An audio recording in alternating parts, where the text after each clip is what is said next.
ప్రభువైన యేసుక్రీస్తు నామములో ఎమ్మాన్యుయల్ మినిస్ట్రీస్ తరపున మీ అందరికీ నా హృదయపూర్వకమైన వందనాలు, కృతజ్ఞతలు. ఫ్రెండ్స్, ఎలా ఉన్నారు? మీరు మన కుటుంబ సభ్యులందరూ క్షేమంగా ఉన్నారు కదా? నిశ్చయంగా మీరు, మీ కుటుంబాలు, మన కుటుంబాలన్నీ క్షేమంగానే ఉంటాయి. కారణం ఏంటో తెలుసా? మనం ఆరాధించే దేవుడు క్షేమాధారుడైన దేవుడు. ఆ క్షేమాధారుడైన దేవుడు మనకు, మన కుటుంబాలకు కృపాక్షేమములు సమృద్ధిగా అనుగ్రహించును గాక. నిన్నటి దినం దేవుని వాక్యం విన్నారు కదా? మరి నిన్నటి దినాన రాత్రి కుటుంబంలో కుటుంబ ప్రార్థన జరిగిందా? తమ్ముడు, కుటుంబ ప్రార్థన జరిగిందా? Thank you. ఒకవేళ జరిగించుకోకపోతే ఈరోజైనా జరిగించుకోండి, మంచిది. ఈ ఉదయం లేవటంతో కనీసం ఒక్క పావు గంటన్న దేవుని సన్నిధిలో ప్రార్థన చేయగలిగారా? ఒకవేళ ప్రార్థన చేయకపోతే ఈ వాక్యం విన్న తర్వాత అయినా తప్పకుండా ప్రార్థన చేయండి. ఎందుకు దైవ సన్నిధిలో ఉదయం లేవటంతో ప్రార్థన చేయాలంటే, క్రైస్తవ ప్రపంచంలో పరిశుద్ధ గ్రంథమైన బైబిల్ మన చేతులకు అందించడానికి ప్రయాసపడిన ఒక గొప్ప భక్తి మహాశయుడు ద గ్రేట్ మార్టిన్ లూథర్ గారు. ఆ గొప్ప దైవజనుడు ఈ రీతిగా అంటాడు: ఉదయం పడకల మీద నుంచి లేవటంతో నీ చిన్న ప్రార్థన గదిలో నువ్వు గెలిస్తే ఆ దినం ఎక్కడికి వెళ్ళినా విజయోత్సవంతో దేవుడు మనల్ని ఊరేగిస్తాడు అంటాడు.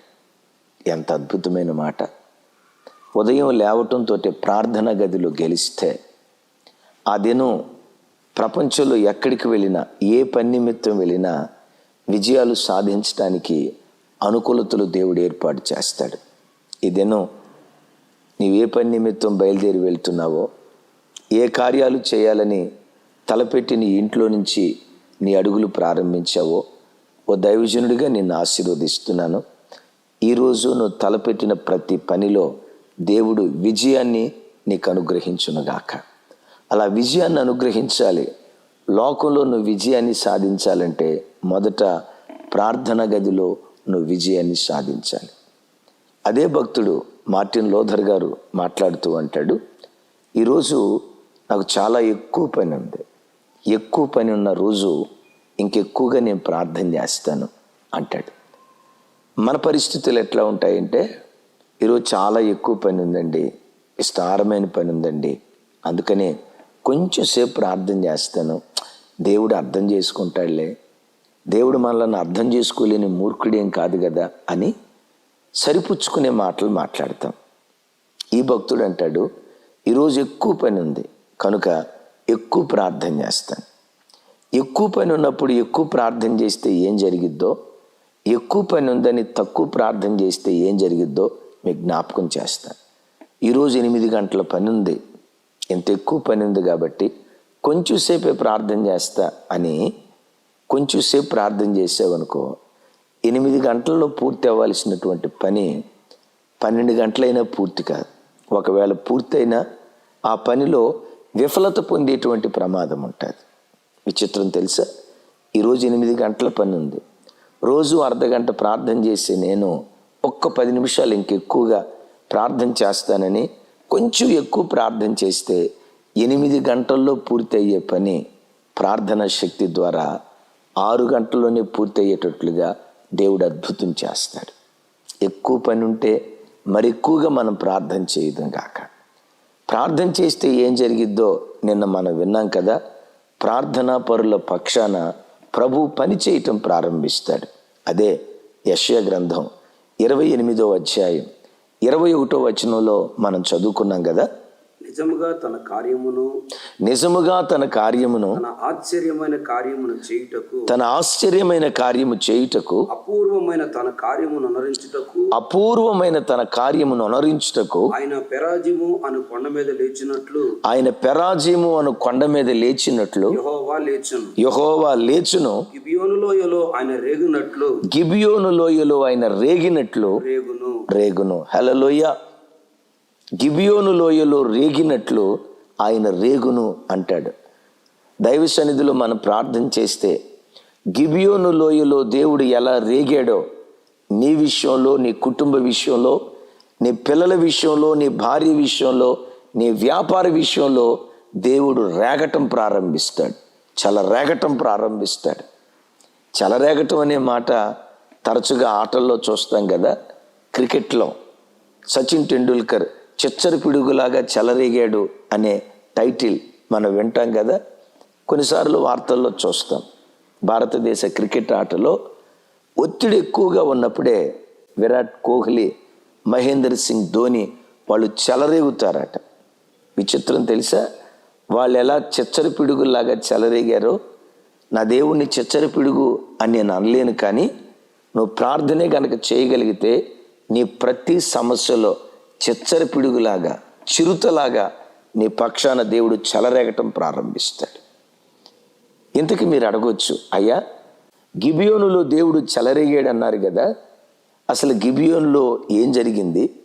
దేవుడు ఆ గిబియోనులో ఎలా చెలరేగి తన ప్రజల పక్షాన కార్యం చేశాడు? లేఖనాల్లో చూస్తే ఇజ్రాయేలు ప్రజలు కనాను దేశాన్ని యెహోషువ నాయకత్వంలో స్వాధీనపరుచుకున్న తర్వాత అమోరీయులు ఇశ్రాయేలీల మీద యుద్ధానికి వచ్చారు.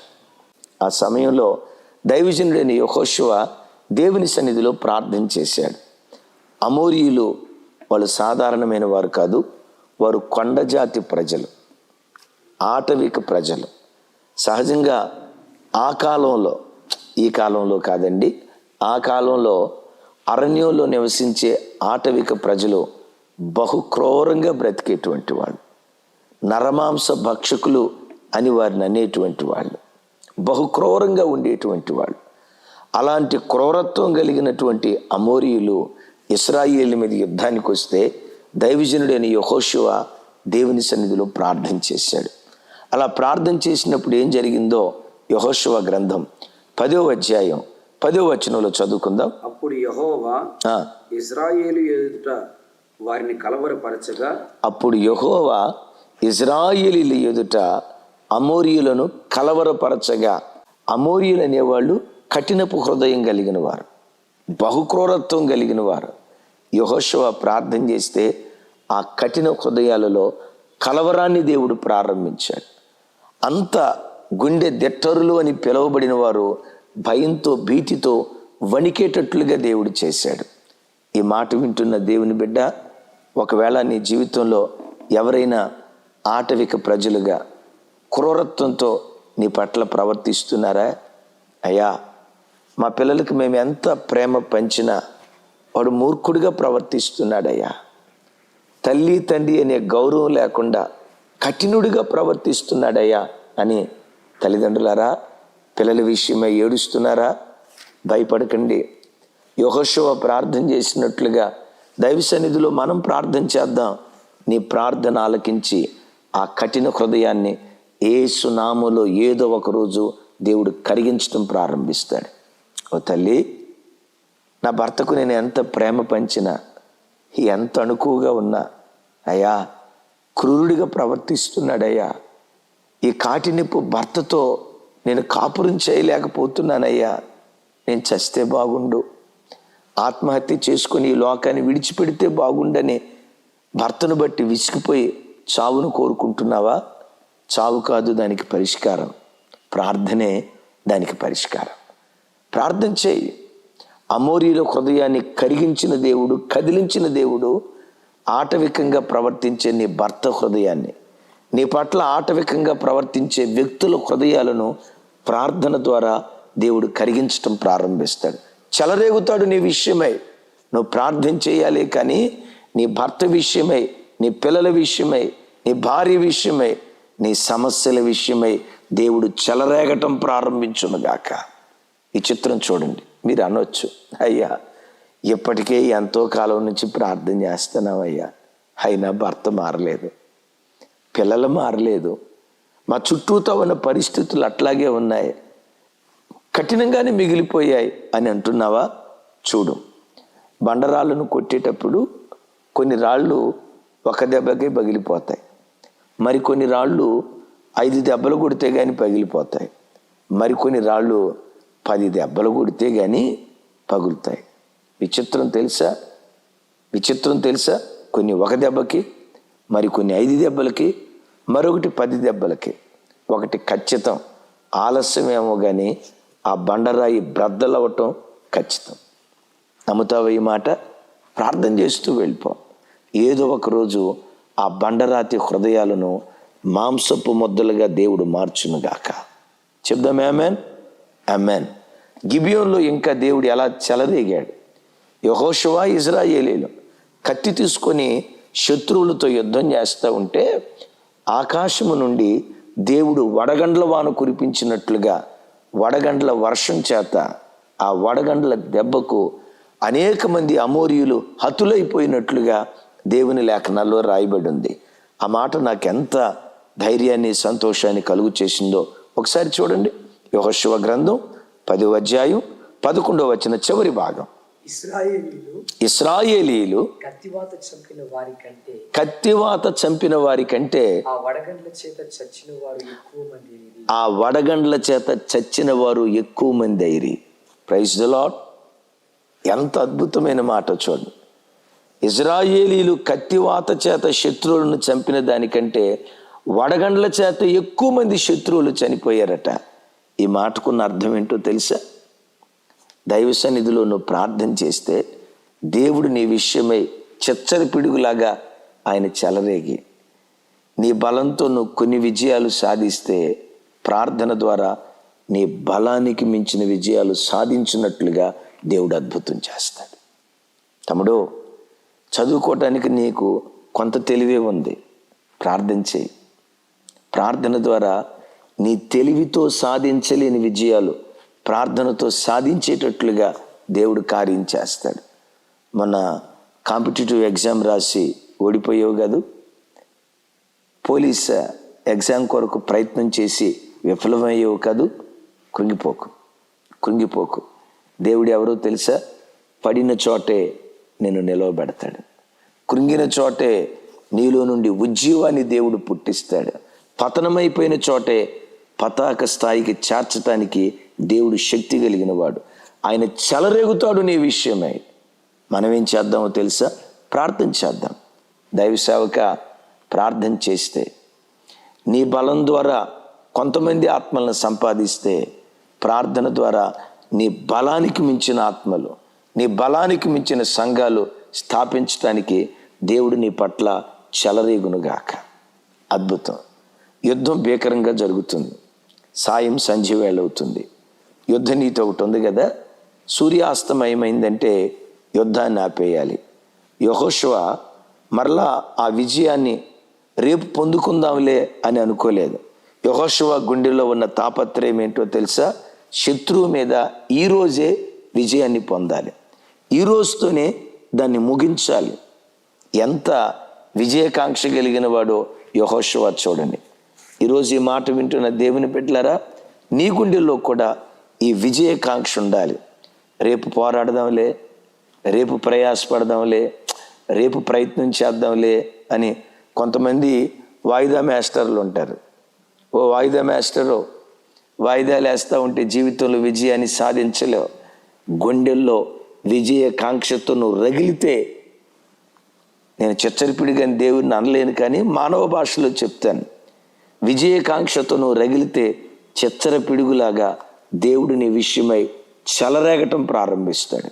ఆ దినంతోనే యుద్ధాన్ని ముగించాలని యెహోషువ ఆకాశం వైపు కన్నులెత్తి అంటాడు, సూర్యుడా నువ్వు గిబియోనులో ఆగు, చంద్రుడా నీవు అయ్యాలోయలో నీలు అని ప్రార్థన చేస్తే బైబిల్లో రాయబడిన ఒక అద్భుతమైనటువంటి మాట యెహోషువ గ్రంథం 10వ అధ్యాయం 14వ వచనంలో రాసి ఉంటుంది. యెహోవా ఒక నరుని మనవి వినిన ఆ దినము అంటే దినము దానికి ముందే గాని దానికి తర్వాతనే గాని ఉండలేదు, దాని తర్వాతే గాని ఉండలేదు. నాడు యెహోవా ఇశ్రాయేలీయుల పక్షముగా యుద్ధము చేసెను. ఆమేన్, హల్లెలూయా. విచిత్రం తెలుసా? యెహోషువ జీవితంలో జరిగిన అద్భుతం ఎలాంటిదంటే, అతనికి ముందు కానీ అతని తర్వాత కానీ అలాంటి అద్భుతం మరి ఎవరి జీవితంలో జరగలేదట. అందుకనే యెషయా గ్రంథంలో చూసాం కదా, అపూర్వమైన తన కార్యము నొనరించుటకు ఈ వాక్యం వింటున్న దేవుని బిడ్డ, దైవ సన్నిధిలో నువ్వు ప్రార్థన చేస్తే పూర్వపు చరిత్రలో ఎవ్వరూ సాధించలేని విజయాలు, నీ తర్వాత కూడా ఎవరూ సాధించలేని ఒక అపూర్వమైన విజయం దేవుడు నీకు అనుగ్రహించునుగాక. అంటే ఓ రకంగా చెప్పాలంటే గిన్నిస్ బుక్ రికార్డ్ అంటారు కదా, యెహోషువ పేరు గిన్నిస్ బుక్ రికార్డ్ అయిపోయింది. ఎందుకో తెలుసా? ఎలాంటి విజయం అతకు మునుపు ఎవరూ సాధించలేదు, అతని తర్వాత కూడా ఎవరూ సాధించలేకపోయారట. ఈరోజు ఈ మాట వింటున్న దేవుని బిడ్డ, ఓ దైవజనుడిగా నిన్ను ఆశీర్వదిస్తున్నాను. ఈ దినాన ఒక ఆశ్చర్య కార్యం నీ ఇంట్లో దేవుడు జరిగించబోతున్నాడు. నమ్ము. ఒక అపూర్వమైన కార్యాన్ని ఈ దినం నీ వ్యాపారంలో దేవుడు జరిగించబోతున్నాడు. దేవుడు అలా జరిగించున్నట్లుగా ఉన్న పాటునే దేవుని సన్నిధిలో మోకరించి ప్రార్థన చేయి. ఇక్కడ ఒక మాట చెప్తాను. ప్రార్థన చేయటానికి అందమైన పదాలు, గ్రామర్, అందమైన పదమాలిక ప్రార్థనకు అవసరం లేదు.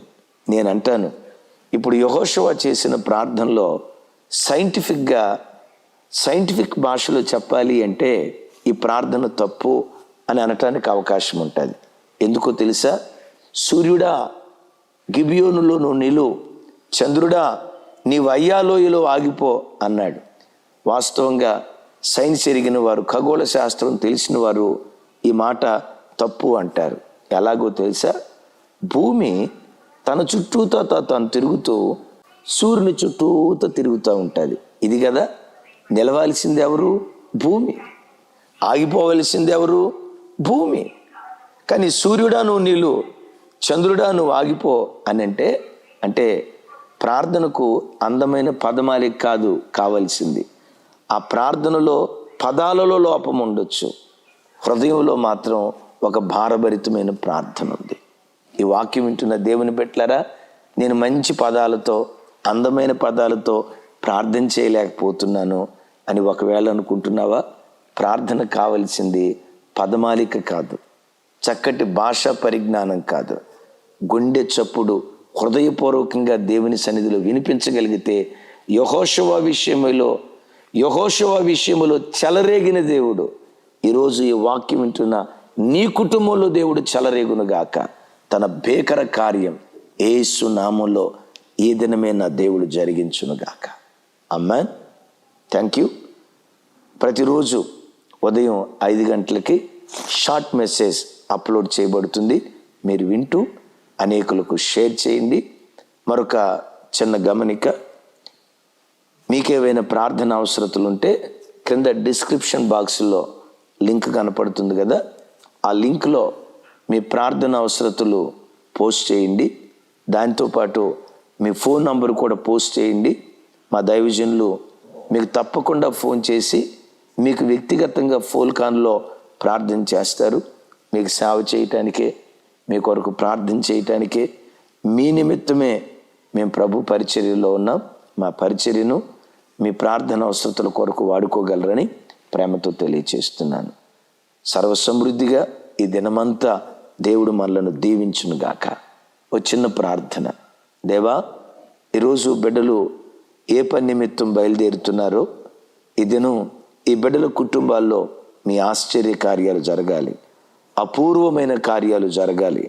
ఈ దినం ఒక్కొక్క కుటుంబంలో యేసు నామములో మీరు చెలరేగమని ప్రార్థన చేస్తున్నాను. నిండు మనసుతో దీవిస్తూ మరి ప్రయాణాల్లో, ఉద్యోగ వ్యాపార పని స్థలాల్లో మీ కాపుదల భద్రత ఇవ్వండి. కీడు, పాడు, నాశనం యేసు నామములో నీ బిడ్డలకు దూరమగునుగాక. కృపాక్షేమములు ఈ దినమంతా నీ బిడ్డలను వెంబడించునుగాక. యేసు నామములో ఈ ప్రార్థన మనవులు మీకు సమర్పించి పొంది ఉన్నాము తండ్రి. తండ్రి అయిన దేవుని ప్రేమ, కుమారుడైన యేసుక్రీస్తు వారి కృప, పరిశుద్ధాత్మ దేవుని అన్యోన్య సహవాసం మనకు సకల పరిశుద్ధులకు సదా తోడయుండునుగాక. ఆమేన్. ఆమేన్. Thank you.